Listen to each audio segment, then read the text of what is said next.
Hello! You rejoin me 16.5 kilometers away from the end of my straight line. I have exactly 77% of battery left, and according to my calculations, this was exactly the amount of battery I would need for a full day of straight line missioning. There was a problem, however. I had managed to progress about 12 kilometers on average every day.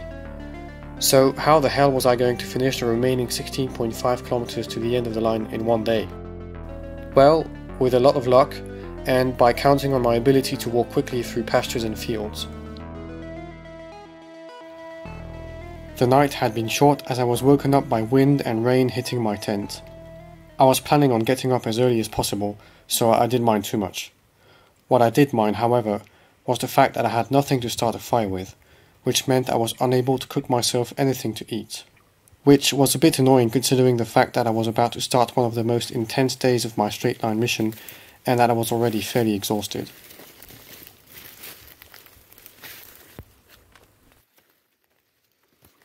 Despite all of this, I set out on my journey confidently. I knew this last section of my straight line mission would be mostly pastures and fields, and I was hoping this would make my progress easier. I wasn't quite sure just how many hedges and fences there would be on my way though, and this could make things a little bit tricky for me.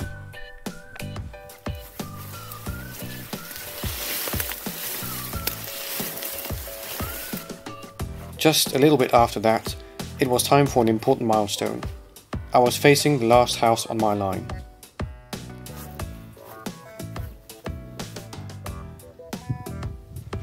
I climbed up the hill, trying to figure out a way to sneak around the house without making any noise or getting spotted by its residents.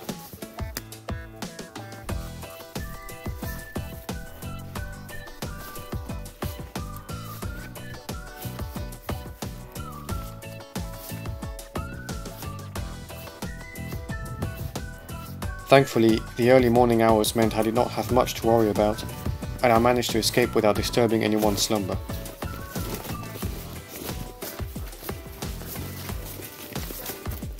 After that, it was a simple matter of crossing some fences and some pastures. Well, simple, I say that, but I did manage to fall over while crossing over a fence, and almost hurt myself because of how hard the weight of my backpack slammed me into the ground.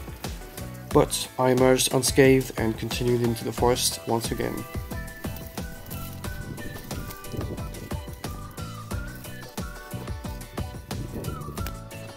After a bit more than an hour of walking, I took a break and checked my battery in progress. I don't know why, but I'm just really in a mindset to just focus on my goal and moving on, and so far that's keeping me moving, so that's cool. The news were good. I had made some decent progress, about 2.2 kilometers, and the battery had not drained more than I expected and was now at 66%. This was still pretty tight, as it meant that I had lost about 1/7 of my total battery percentage while having only done about 1/8 of the distance. This meant I absolutely needed there to be more nice and easy pastures to cross. Unfortunately, my prayers were not heard. Right after my break, it was time to dive straight into some particularly thick and annoying brambles, coupled with some particularly impenetrable gorse bushes. This was all the more frustrating as I was almost parallel to a nice and easy path just a few meters away from my line. So just cross it. Can't see shit.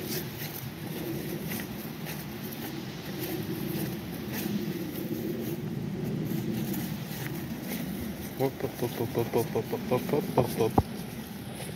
Come on.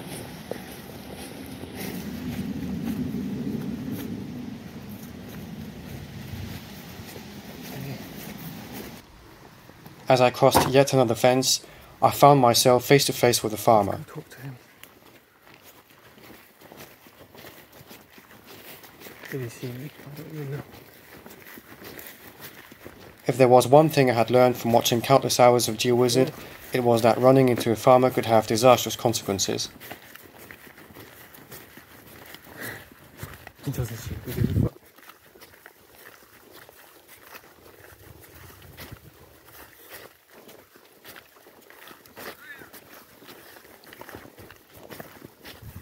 Bonjour. Pardon? Je vais par là. Since, quite evidently, we could not understand each other, despite yelling at the top of our voices, I decided to leave the line for a bit to go explain what I was doing in this farmer's field. Unfortunately, in my confusion, I managed to interrupt the recording and therefore I will have to do my best to reconstitute what happened. Things went as followed. I started walking up to the brave man and yelled, "I'm going this way!"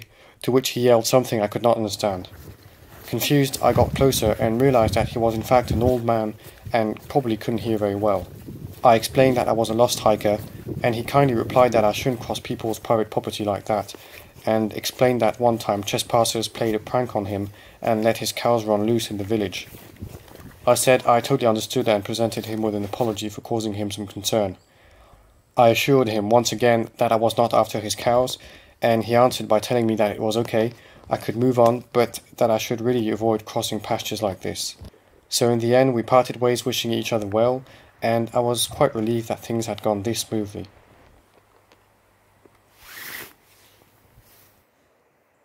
A little later, I stopped for yet another break. In case you're wondering, yes, that is blood on my face, and yeah, I did put it there myself, as some kind of war paint to give myself courage. As far as progress was concerned, I had done almost 7 kilometers along the line in a bit less than 4 hours, and my battery was at 48%. Crossing that bridge over the highway did force me to deviate by a few meters though. After this, my morale was just vaporized at the sight of this vast patch of brambles. Progress slowed to a crawl once again as I fought my way through it.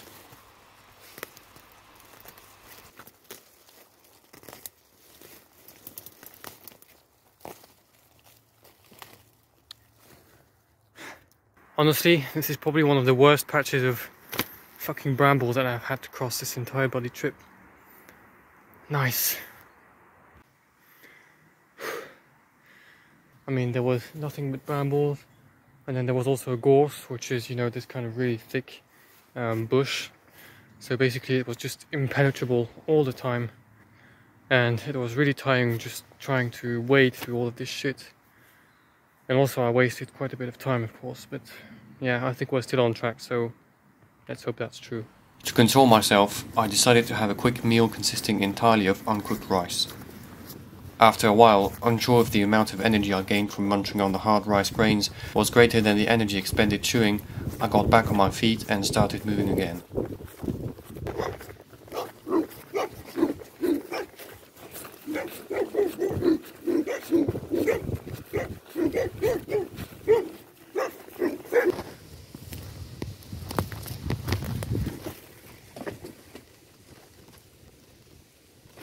This is actually almost pleasant. The wind's in my back and I'm being pushed along gently towards my destination, which is about 6.4 kilometers away from here.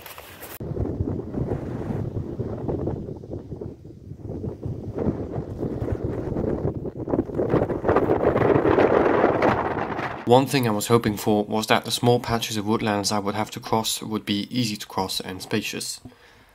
But I quickly learned that that was almost never the case, probably because no one cares about these small patches of woodlands and no one actually maintains them, which means that they are free to grow completely wild and inextricable.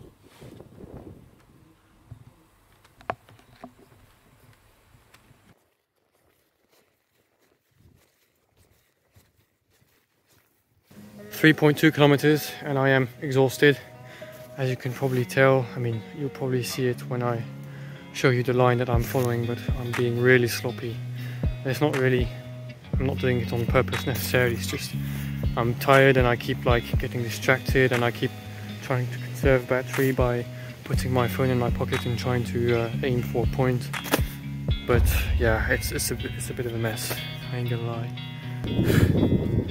I was just gonna pass this fence by crawling under it, but actually it's quite nice being like that, lying on the ground.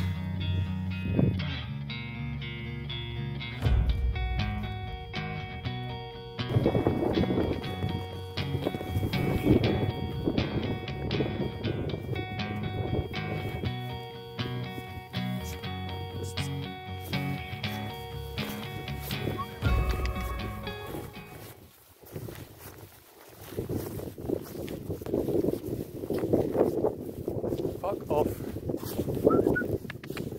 Go on then.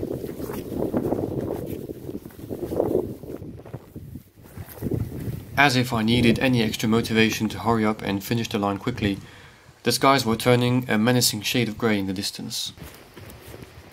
Alas, the skies opened up just as I was a few kilometers away from the end of the line.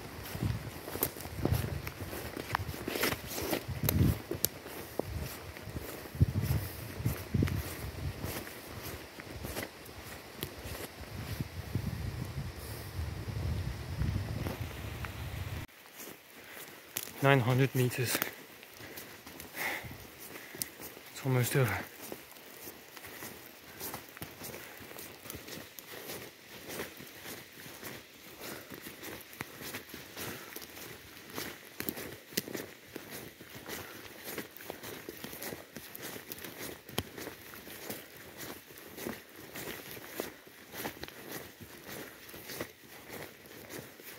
The end was in sight, almost, but the Ardenne wasn't going to let me through so easily without one last patch of brambles and thick undergrowth.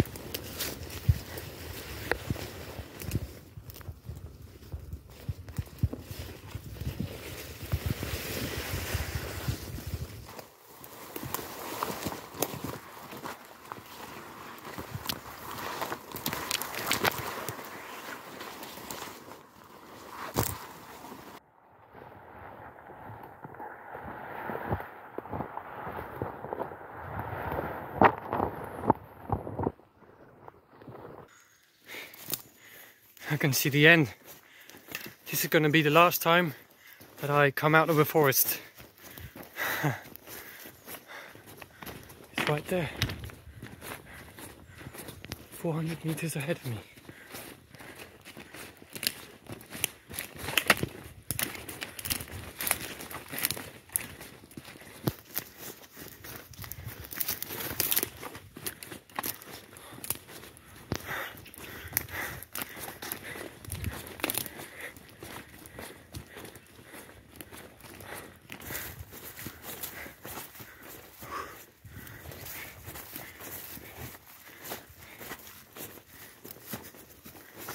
I can see the border.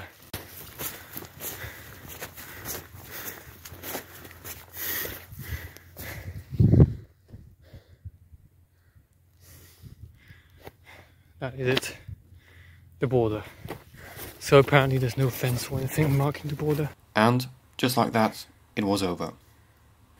74 kilometers and 6 days of trudging through dense undergrowth, brambles, rivers, climbing fences, running through people's backyards, camping in the forest, getting scared by wild animals, fighting to find a charger cable, over in an instant, without even so much as a fence or a hedge to mark the finish line. I didn't really have anything to say and was feeling happy and exhausted and almost felt like crying. That is it. It's all over, finally.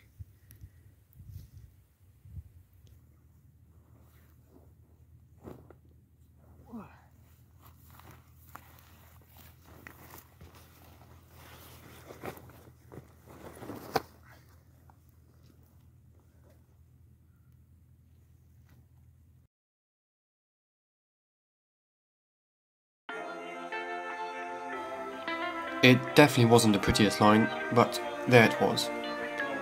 This had been one hell of a crazy adventure for me, and after all, I was still technically the first person to cross the Ardenne in a straight line, so I guess that's something to be proud of. Anyway, I hope you enjoyed this adventure too, and in the meantime, I hope you guys have great adventures too. And see you soon for another video, I hope.